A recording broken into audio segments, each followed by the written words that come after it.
On October 23, 2025, June Lockhart, the actress who became one of television's most recognizable mothers as Maureen Robinson on Lost in Space, died at her home in Santa Monica at the age of 100.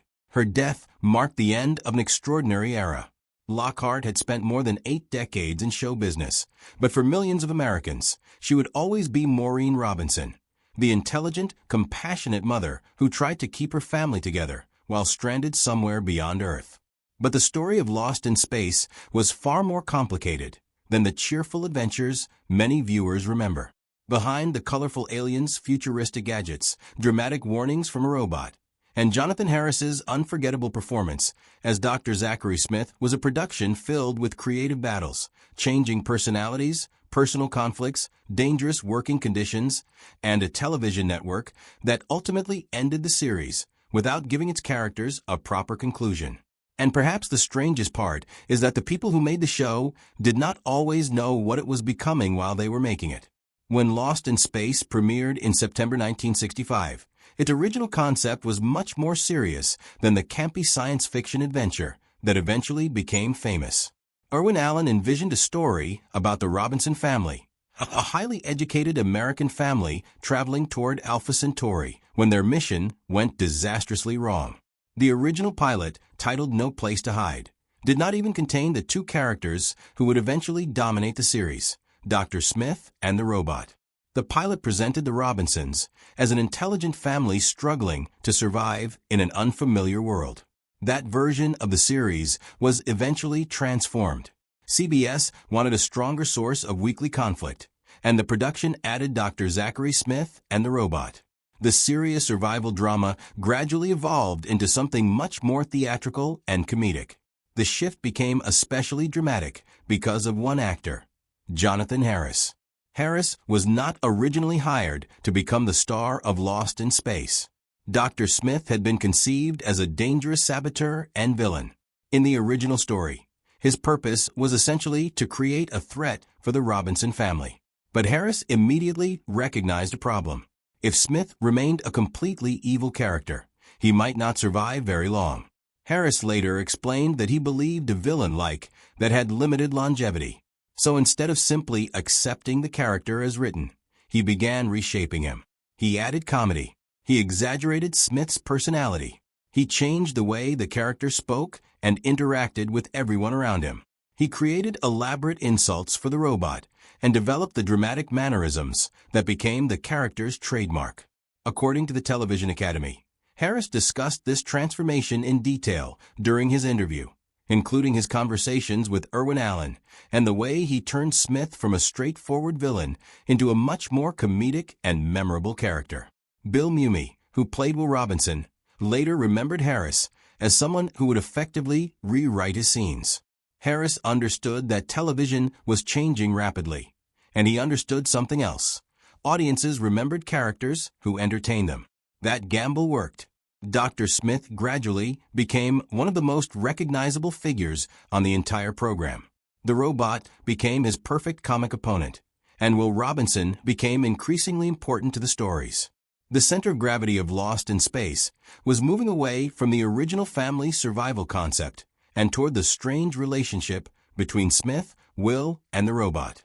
Marta Kristen, who played Judy Robinson, later explained that the show had increasingly become centered on the robot and Dr. Smith. She noted that writers found those characters easier to write for than the family dynamic that had originally defined the series. For another member of the cast, however, this transformation came with a painful cost. Guy Williams entered Lost in Space as John Robinson, the father and commander of the family. Williams was already famous.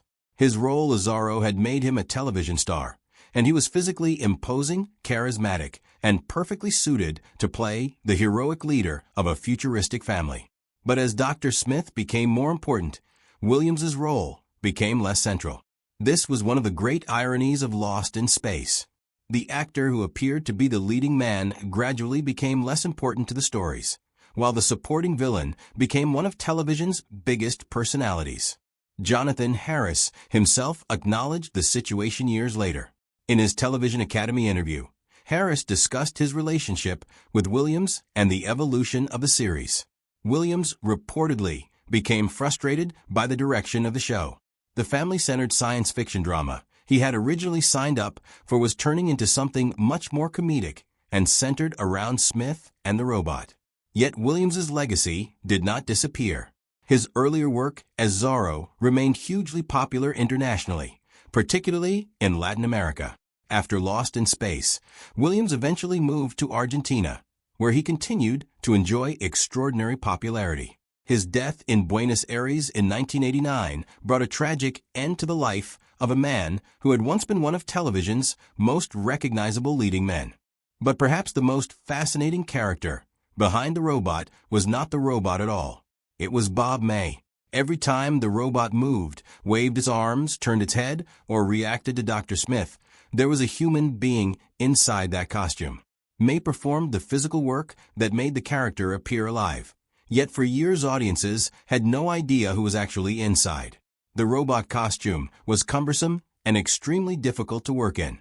May later spoke about the challenges of performing inside it, including the problems associated with visibility, movement, and the physical demands of the costume. The Television Academy preserves May's own interviews about his experience playing the robot. One of the most memorable details was the smoke that occasionally appeared to come from the robot. The explanation was surprisingly simple. Bob May smoked cigarettes, and during breaks, he sometimes smoked inside the costume. June Lockhart and Angela Cartwright later recalled the sight of smoke coming from the robot. The strange image became part of the mythology surrounding the production. May also remembered that he initially was not credited on the show. That detail mattered because the robot became one of the most famous characters associated with Lost in Space, while the actor physically creating its movements remained largely invisible to the audience. The Television Academy specifically includes an interview chapter in which May discusses originally not receiving screen credit. And that tells us something important about classic television. The audience saw the character. They did not necessarily see the person creating it. The same thing happened with the show's original vision. Before the famous robot existed, Irwin Allen had invested heavily in the original pilot. No Place to Hide was a serious science fiction story centered on the Robinson family. It was dramatically different from the colorful adventure series that eventually appeared on CBS. Much of that pilot footage was later reused in the first episodes of the series, creating strange continuity problems. The production essentially had to reshape an existing story to accommodate characters and concepts that had not existed when the original footage was filmed. That transformation became the foundation of the show audiences eventually loved. Then there was the rivalry with Star Trek. Today, people often place the two programs side by side, as if they were equal competitors. But their legacies developed very differently. Lost in Space was a major television success during its original run, while Star Trek eventually developed a much larger long-term cultural footprint. Ironically, the two productions were not completely separated from one another. The television industry was small. Makeup artists, technicians, actors, and other professionals moved between productions. The famous story about Lost in Space borrowing pointed ears associated with Star Trek illustrates just how interconnected the two productions could be. And there was another connection that was much more personal. Bill Mumy and Angela Cartwright grew up together on the Lost in Space set. They were children when production began, and they spent their formative years working together. Their friendship eventually became a romantic relationship, and the two were briefly engaged as young adults. But when the relationship ended, the friendship survived. That may be one of the most remarkable parts of the entire Lost in Space story. Decades after the cameras stopped rolling, members of the Robinson family continued to maintain relationships with one another. Bill Mumy also became a fan of Star Trek despite being part of the cast of its supposed rival. Decades later, he appeared on Star Trek, Deep Space Nine, turning an old television rivalry into something almost symbolic. By then, the original competition no longer mattered. The actors had lived long enough to see both shows become pieces of American television history. But the end of Lost in Space was anything but glamorous. The series ran for 3 seasons and 83 episodes. There was no grand finale. The Robinson family did not finally reach Alpha Centauri. They were not given a satisfying rescue. Their journey simply stopped. The cancellation came in 1968. For the cast, the way they learned about it became part of the show's painful legacy. June Lockhart reportedly learned of the cancellation through the newspaper rather than through a dramatic farewell from the network. Bill Mumy was devastated by the news. For a child actor who had spent years growing up on the set, cancellation meant losing more than a job. It meant losing an environment that had defined much of his childhood. And by the 3rd season, the show itself had changed dramatically. One of the most famous examples was the episode The Great Vegetable Rebellion.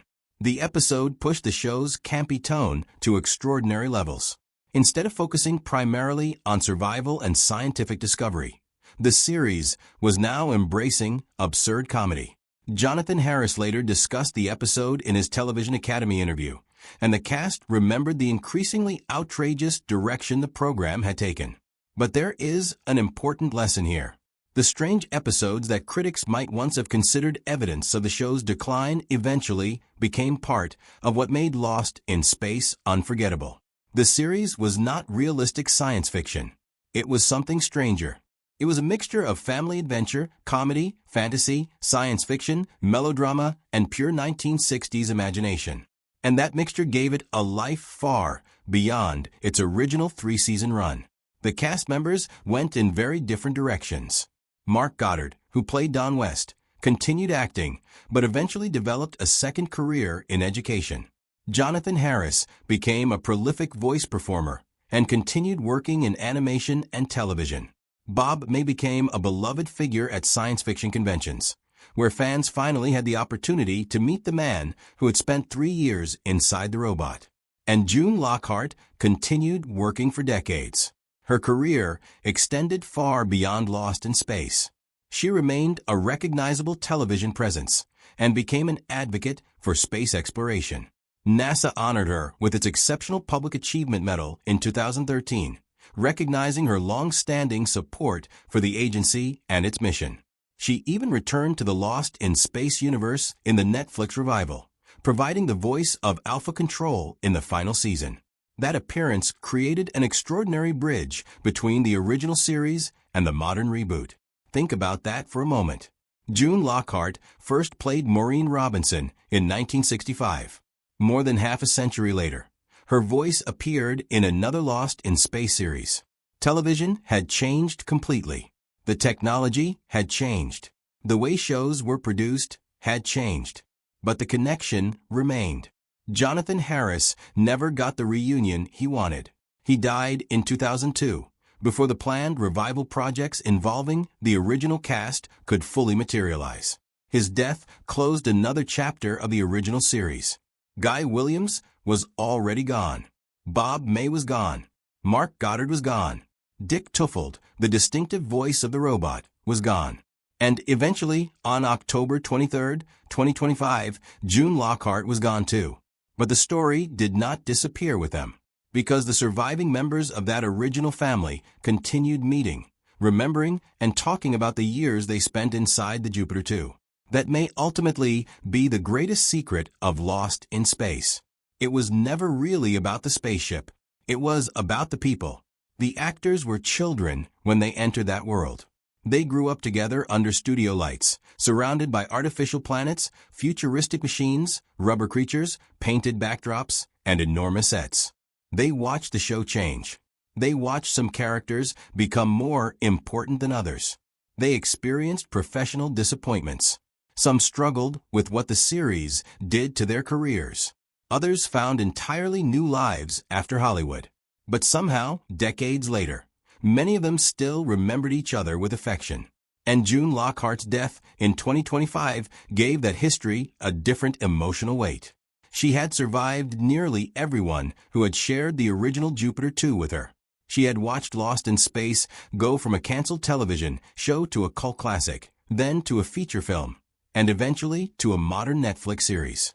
She lived long enough to see something that the original cast could never have predicted in 1965. Their show survived.